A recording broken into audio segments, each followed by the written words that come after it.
You're listening to Skeptoid. I'm Brian Dunning from Skeptoid.com. Ong's Hat. Today, we're going to go way down a rabbit hole with some seriously unexpected twists and turns. It began as an urban legend you'd only find out about if you subscribed to certain mail-order newsletters. It grew and became a local legend, centered around a place called Ong's Hat, New Jersey, the setting for the mind-blowing events described in the legend. We're traveling not just into this deep green forest, but much farther indeed, perhaps even into another dimension.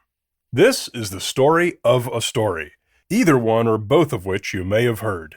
And if you haven't, then prepare for a storytelling experience unlike anything you've heard before. The story goes that in the late 1970s, a commune formed on 200 acres of land in New Jersey's Pine Barrens, a flat expanse of coastal plain thick with forests, at a spot known as Ong's Hat. The commune was called the Moorish Science Ashram and was frequented by intellectuals, spiritualists, writers, musicians, and activists. They practiced transcendentalism, psychopharmacology, and wrote and talked about the limits of science and spiritualism. Some of the scientists who lived there began to take these ideas more seriously and founded a lab they called the ICS, or Institute for Chaos Studies. They experimented with chaos theory, with time, with psychedelic drugs, and with quantum mechanics.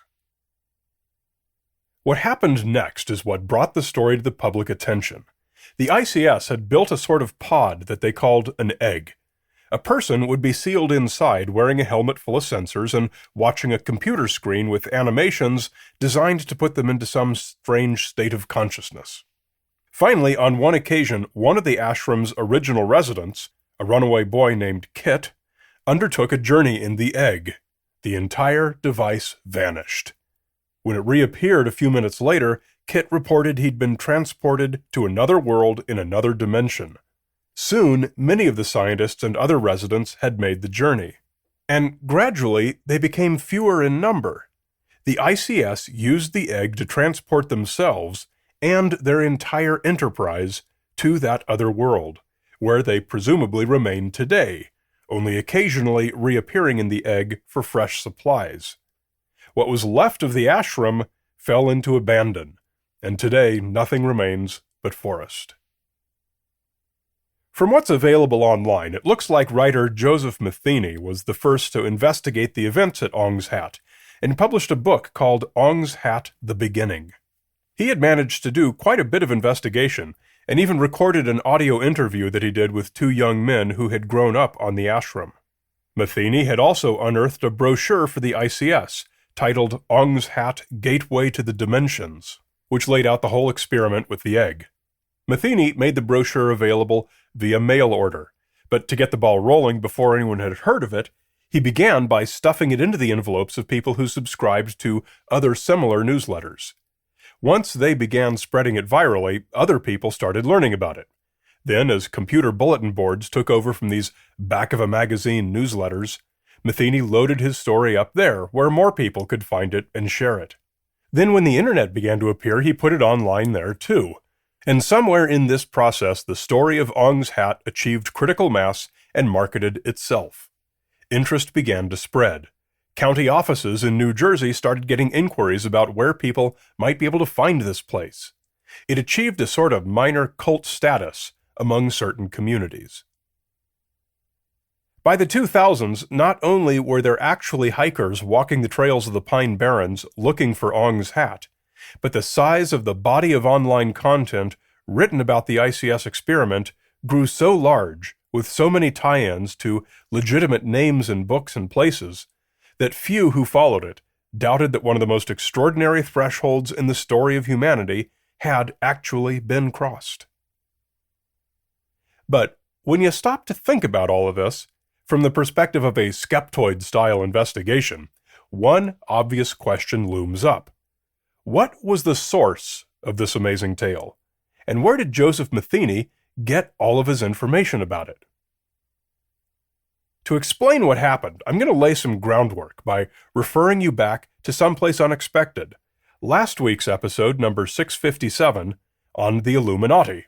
When we see pop stars and other celebrities today holding their hands up in the triangle symbol, possibly hoping to persuade their fans that they are members of the Illuminati, which they believe to be an ancient, all-powerful sect, we learned that this legend really only goes back a few decades, to a little piece of cultural engineering dreamed up by a few writers at Playboy magazine.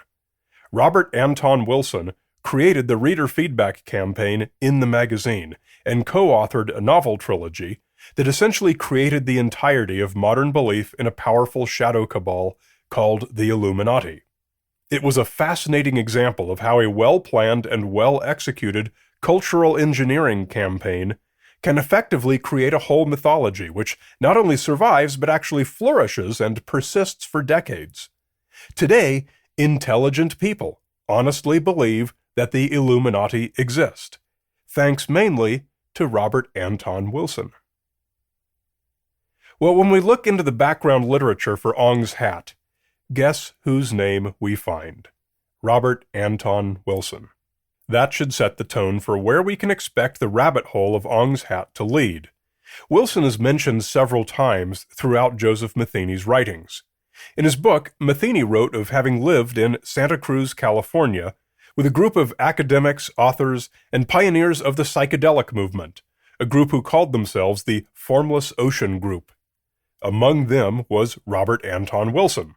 It was from these folks that Matheny, according to his legend, learned of and first read a collection of documents titled the Incunabula Papers. Supposedly, these papers are how he first learned of the experiments at Ong's Hat. The Formless Ocean Group, which never actually existed outside of Matheny's fiction, appears to have been based on other similar groups of counterculture intellectuals who came together, lived together, worked and wrote together, got high, and broke new ground.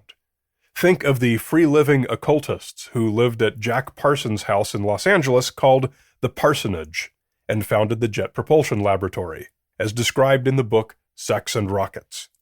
Or those who gathered at the New Jersey property of paranormalist Ivan T. Sanderson, called The Farm, and refined the New Age mythologies of ley lines, ancient aliens, and the Bermuda Triangle.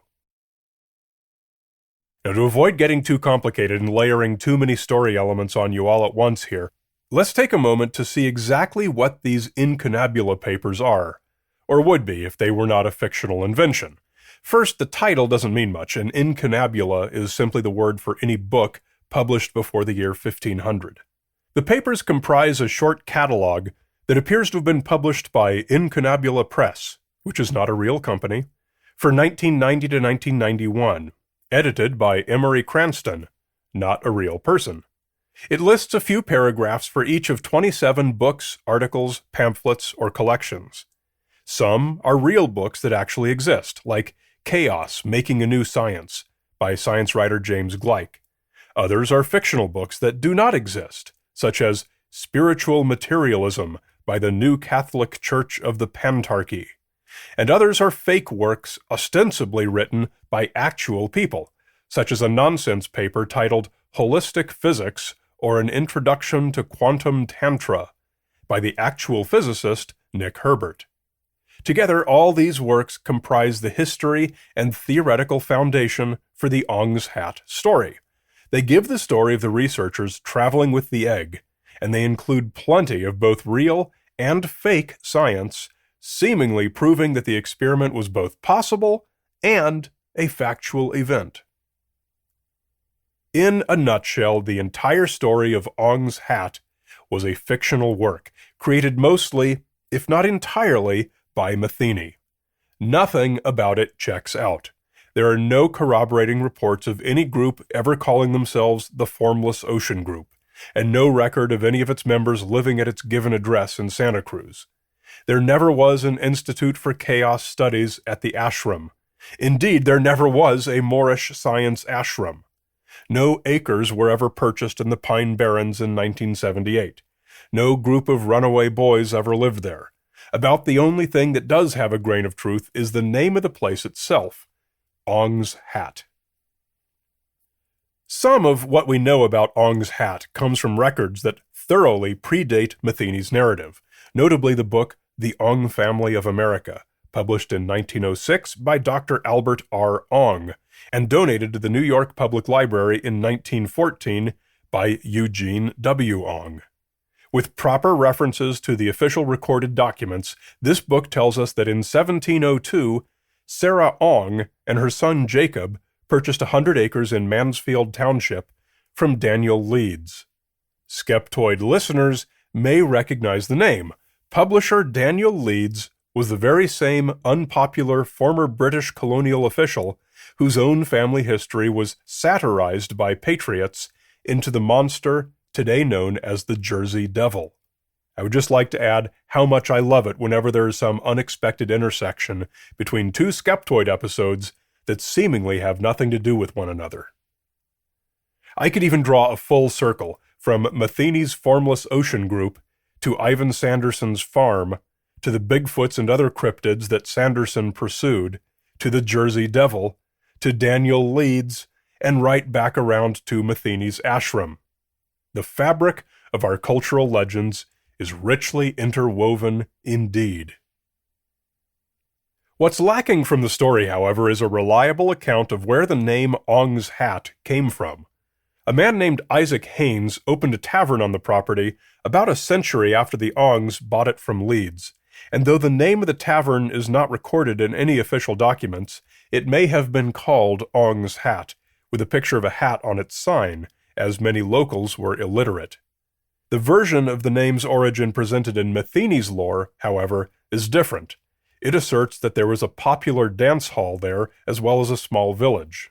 One dancer whose last name was Ong wore a fine hat, which someone tossed up into a tree where it remained, thus giving its name to the town. Well, the idea of there being a dance hall there is at odds with what little-known history we have. There's no evidence that the region called Ong's Hat ever had more than one or two small dwellings on the property. When we strip away the story elements and are left only with stark reality, we find Ong's Hat is as barren as the pine barrens in which it is nestled. Some say Matheny was trying to create a game, a type called an alternate reality game, a kind of a real-world adventure where people follow a storyline, find clues, and solve puzzles. But there really aren't any puzzles or solutions in Ong's Hat. It's just information, the fabric of a detailed urban legend, which you can choose to believe or not. You can take a deep dive and research thoroughly, or you can laugh it off as a silly story. Either way, Matheny did pull off a feat of cultural engineering by inserting the Ong's Hat mythology firmly into pop culture. What does Matheny himself have to say? Well, he's as cryptic as ever, stating that he's kind of done talking about it, but he's not yet giving any hint that he might have made it all up. Visit his website at josephmatheny.com to read 10 times as much about Ong's Hat as I've touched on here today. And if you do, hang on to your hat.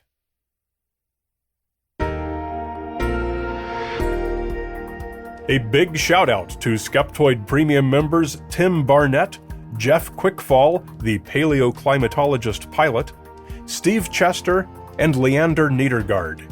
Whether you're a financial backer of this show or not, you can still help popularize it for the people who need it most. If you like it, give it a 5-star review on iTunes or the podcast portal of your choice. These reviews truly are important because they help the portals decide which shows to feature. And what do we want people to see? Great critical thinking entertainment? Or woo promotion? It's up to you. You're listening to Skeptoid, a listener-supported program. I'm Brian Dunning from Skeptoid.com.